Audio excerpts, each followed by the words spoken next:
This isn't just a story about a former president or a struggling professor. It's about the strength that hides behind quiet determination and how sometimes all it takes to change a life is someone who chooses to notice.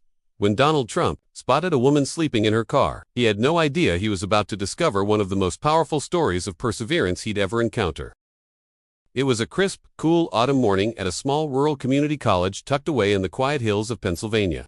The leaves rustled gently in the wind, and golden sunlight filtered through the branches like a warm spotlight on an otherwise ordinary day. But this morning was about to become extraordinary. Former President Donald Trump had planned a surprise visit to speak about leadership, resilience, and overcoming adversity. Though the event was highly secure, Trump had made one request. He wanted to walk the campus on foot, meet the people, and see things up close for himself without a crowd, without cameras. As his black SUV pulled into the parking lot, something caught his eye, a flicker of sunlight bouncing off a foggy car window. Parked at the far edge of the lot, a battered old sedan sat quietly, worn with age and fatigue. But what truly drew his attention wasn't the vehicle. It was the faint shape of a person curled up in the back seat beneath a coat.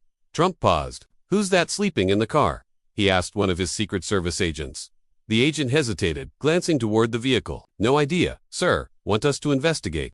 Trump shook his head slowly, eyes narrowed with concern. "No, I'll do it." He stepped away from his entourage and walked alone toward the car. Gently, he tapped on the window. Inside, the woman stirred, her eyes fluttered open, disoriented and clearly startled. As she sat up quickly, embarrassment flooded her expression. I'm sorry," she stammered. "I didn't mean." Trump raised a calming hand. "It's okay. Are you all right, miss?" She nodded, brushing her hair from her face. "I'm fine. I needed somewhere to sleep last night." As he peered through the dusty window, Trump noticed the clutter in the back seat. Stacks of textbooks, a well-used laptop, and a worn-out university ID clipped to the dash. It read, "Dr. Laya Monroe, Associate Professor, English Department." His expression shifted. "You're a professor?" he asked softly. "Why are you sleeping in your car?" Laya's eyes welled up with tears, her voice trembling. "I couldn't afford rent this month, but I couldn't let my students down. I still needed to teach." A heavy silence settled. Trump looked at her, really looked at her, not just as a woman in need, but as someone holding the line, quietly, without recognition. Then he said, in a voice far gentler than expected, "Come with me. Let's fix this." Laya blinked, confused and hesitant. "You heard me," Trump replied, his tone steady. "We're changing this today." Without waiting, he turned back toward his team. "Cancel the lecture," he told his aides. "This is more important." Laya hesitated for a moment, then slowly opened the door and stepped out. Her shoes were worn, and her clothes were creased from a night of uncomfortable sleep. She followed quietly, still unsure if this was real. "Where are we going?" she asked. Trump offered a brief smile. "First, breakfast. Then we talk." They stopped at a small local diner a few blocks away, the kind of place with creaky floors and the smell of fresh coffee lingering in the air. As they walked in, the hostess did a double take, not at Laya but at Trump. Her eyes darted between the former president and the weary woman beside him. But Trump paid no mind to the stares. He requested a booth in the corner and ordered pancakes and coffee for both of them. Once seated, he looked across the table at her. "You're a professor," he said gently. "What happened?" Laya looked down at her hands, then took a breath. "My husband died of cancer last year. I paid for the funeral, the hospital bills, and our debts, all on my own. Then the college cut my hours. I couldn't find anything. I refused to quit teaching. It's what I love. But last month, I missed rent. My landlord locked me out." Trump sat quietly, listening with the focus of someone who wasn't used to being told no, yet clearly respected those who endured, without complaint. "And you never told anyone?" he asked. She shook her head. "No, I didn't want pity. I'm educated. I thought I could fix it." Trump leaned forward. "It's not about pity. It's about recognizing dignity. You kept teaching, even while living in your car." Laya's lips trembled as she nodded. He leaned back, arms crossed. "You've got more strength than most people I've met in politics." Outside, the morning was starting to come alive. But inside that diner, something far more important had awakened, empathy. As they finished breakfast, Trump asked quietly, "Where have you been showering?" Laya hesitated. "Campus gym. I go early, before anyone gets there." His expression tightened. "And how long has this been going on?" "Almost 3 months, she admitted. He exhaled slowly, then stood. "Come on, I want to show you something." They walked out of the diner, and Trump led Laya to one of the SUVs in his motorcade. A security agent opened the door, and she slid into the back seat. She looked around, unsure of what was happening, unsure of what to say. The vehicle pulled away, followed by a second one close behind. Trump made a quiet phone call. "Yeah, it's me," he said into the receiver. "I need a room prepared. Something nice, peaceful, no press. She's my guest, Laya's voice broke the silence. You really don't have to do this. Trump looked at her directly. I know, but I want to. He paused before adding, Laya, you represent exactly the kind of American this country tends to overlook, the ones who keep going when no one notices. And I don't reward noise, I reward grit. She looked out the window, trying to blink away the tears. But, why me? Trump gave a small smile. Because you never asked for anything. When they arrived, the car pulled up to a quiet, upscale inn. It was the kind of place used for private stays, a place where the world couldn't interrupt. Staff were already preparing a suite. As Laya walked in, overwhelmed, her breath caught in her throat. I don't even know how to thank you, she whispered. Trump waved her off. Just get some real rest tonight. Tomorrow, we start working on a plan. For the first time in months, she wouldn't be sleeping in a cold car. She wouldn't need to wake before sunrise to sneak into a gym. For one night at least, she had peace and dignity. The next morning, golden light poured into her room. The bed was soft, warm. On the table was a breakfast tray and a clean robe. She felt like she'd stepped into someone else's life. A knock came at the door. She opened it to find Trump standing there holding 2 coffees. Morning, he said. Sleep well, she smiled. Better than I have in months. Good, he said, walking in, because I have a proposition for you. They sat again, this time in the suite's small lounge. Trump leaned forward. I'm starting a national initiative, scholarships and mentorships for educators who go above and beyond. People like you. I want you to help lead it. Laya's jaw dropped in me. You want me to work on a national program? Trump nodded. You've lived what others only write about. You understand pride, survival, sacrifice. She hesitated, but I'm just an English professor. He shook his head. You're not just anything. You're someone who kept showing up, even when life gave you every reason not to. Her eyes filled again. What about my job at the college? I'm not asking you to quit, he said. I'm asking you to lead alongside it.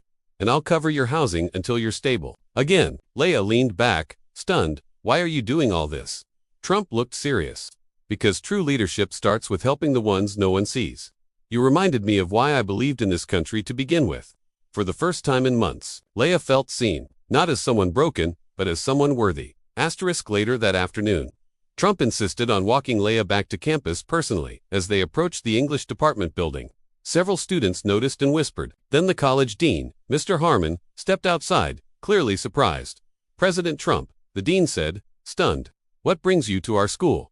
Trump nodded respectfully. I came to give a speech.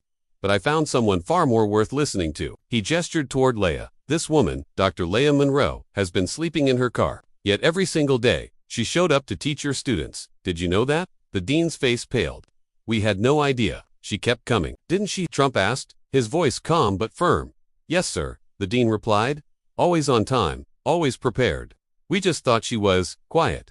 Trump's tone sharpened. She wasn't quiet, she was surviving. And your school is lucky to have her. Mr. Harmon swallowed his pride. You're right. We owe her more than we've given. Students had begun to gather nearby. Some were visibly emotional, especially those who had taken her classes. Trump continued, I'm funding an initiative here. It starts with a stipend for educators who go above and beyond. Dr. Monroe will be its first recipient. The crowd burst into applause. Laya turned and noticed a few of her students standing with tears in their eyes. One young woman stepped forward and said softly, we didn't know, Dr. Monroe, but you never stopped teaching. You never let it show. Laya's lip quivered, but this time, she smiled fully, realizing that her quiet resilience had never gone completely unnoticed. That evening, back in her suite, Laya discovered a sealed envelope slipped under her door. The handwriting was shaky. Written in blue ink. Dr. Monroe, I'm in your English class. I sit in the back. I've been struggling too, taking care of my mom, working night shifts. I almost dropped out. But every time I saw you show up, I found strength. You taught me more by being present than any book ever could. Thank you, Marissa T. Tears ran down Laya's cheeks. She hadn't realized how far her quiet strength had reached. Later that night, she showed the letter to Trump during a follow-up meeting. He read it slowly, then looked up at her. See, he said, leadership isn't always loud. Sometimes it's just showing up. Laya chuckled through her tears. You're starting to sound like a professor. Trump grinned. Don't tell anyone, I've got a reputation to protect. Over the next few weeks, things changed, not just for Laya Monroe, but for the entire college. The story quietly spread, not because Trump held a press conference, but because students and faculty began talking.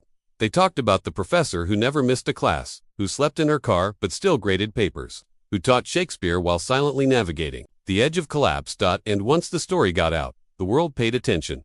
National news outlets caught wind. But Trump refused interviews about it. Instead, he gave the spotlight to Laya. She's the story, he told one reporter. not me. With the support of the new initiative funded personally by Trump, Laya was offered not only stable housing but a permanent full-time position at the college. She was given the title Director of Educational Resilience and Mentorship, tasked with mentoring other educators facing hardship. At the program's launch event, held in the college auditorium, Laya stood behind the podium, hands slightly trembling. She looked out at hundreds of students, faculty, and local officials. And beside them, sitting quietly in the front row, was Donald J. Trump. She began. "I never thought I'd be here. Not on a stage. Not in the news. Certainly not receiving applause. I thought I was invisible. I was ashamed of my circumstances. But what I've learned is that we're never truly invisible. Someone is always watching, always noticing. And when someone chooses to knock on your window instead of walking past, that's when everything can change." The room fell silent, not out of discomfort, but deep respect. She ended with, "We don't need to be loud to make a difference. We just need to keep showing up, especially when no one is watching." The audience rose to its feet. The applause was thunderous. That night, as she packed up her notes and prepared to leave, Trump stopped her at the hallway. "You were incredible," he said. Laya smiled. "I wouldn't be here if you hadn't knocked on that window." Trump shook his head. "No, you were always here. I just happened to see it." She paused, looking up at him.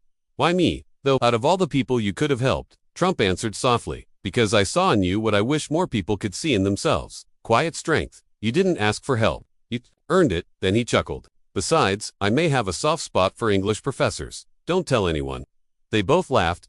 As Trump walked away into the crisp evening, Laya stood alone for a moment under the soft glow of a campus street. The wind carried the faint sounds of laughter from the dorms, the rustling of leaves. The life she had nearly lost now returned. And then she whispered to herself, "I'm not just surviving anymore, I'm living." Closing reflection. For narration or on-screen text, not every hero wears a suit, and not every rescue looks like a headline. Sometimes, it's a former president knocking on a window. Sometimes, it's a tired professor who refuses to quit. And sometimes, it's both crossing paths at the exact moment they needed each other most. This was the story of Dr. Laya Monroe, the professor who never stopped showing up, and the man who chose to see her. Today, we learned that strength doesn't always shout. Sometimes, it shows up every day, quietly doing the work, refusing to give up. Dr. Laya Monroe reminded us that resilience is often invisible until someone cares enough to look closer. You were in Trump's shoes. Would you have knocked on that window? Let us know in the comments below.